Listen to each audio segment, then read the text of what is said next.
From Washington, this is VOA News.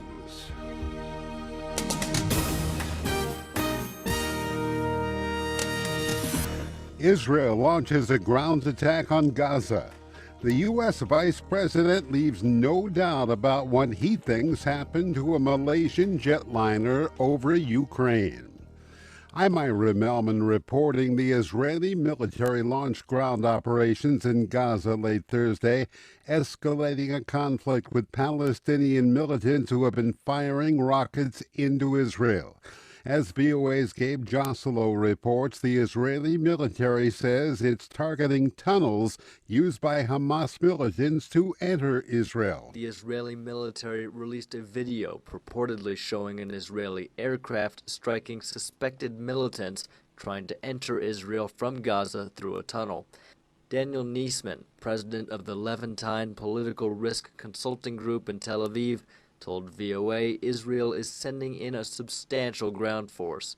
We're talking about a considerable number of forces, at least from what I understand, 5 infantry brigades, a large amount of armor, tanks, combat engineers, and of course they are all supported by aerial drones, the Navy, and a good amount of artillery.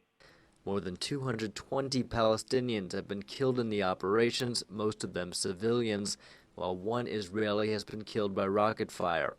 Gabe Joselow, VOA News, Jerusalem. U.S. Vice President Joe Biden says a Malaysian passenger jet was blown out of the sky over eastern Ukraine Thursday and did not crash by accident.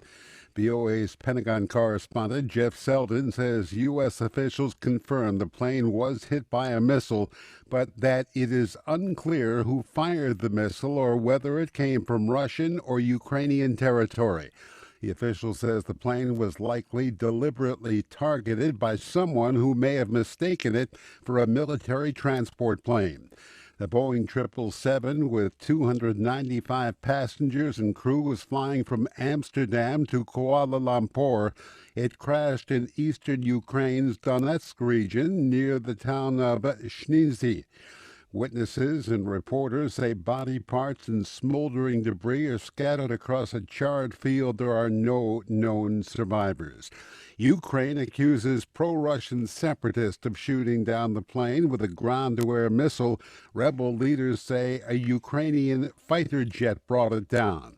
The Ukrainian ambassador to the United Nations says Ukraine will present evidence of what he claims is Russian military involvement in the crash at an urgent Security Council meeting Friday. But Russian President Vladimir Putin says all blame must be placed on the Ukrainian government because it renewed military operations in the east. He said the tragedy would not have happened if there were peace there. The White House says President Barack Obama spoke with Ukrainian President Poroshenko, assuring him that U.S. experts will immediately offer all possible assistance. Both presidents stressed the importance that all evidence must remain in Ukraine. Nigeria's President Goodluck Jonathan wants to borrow up to $1 billion in foreign money to help security forces fight militant group Boko Haram. In a letter to Parliament seeking approval for the loan, Mr. Jonathan said the government needs the money to upgrade the equipment, training, and logistics of the armed forces. The oil-rich nation has a military budget of about $6 billion per year, but large sums are believed lost to widespread corruption.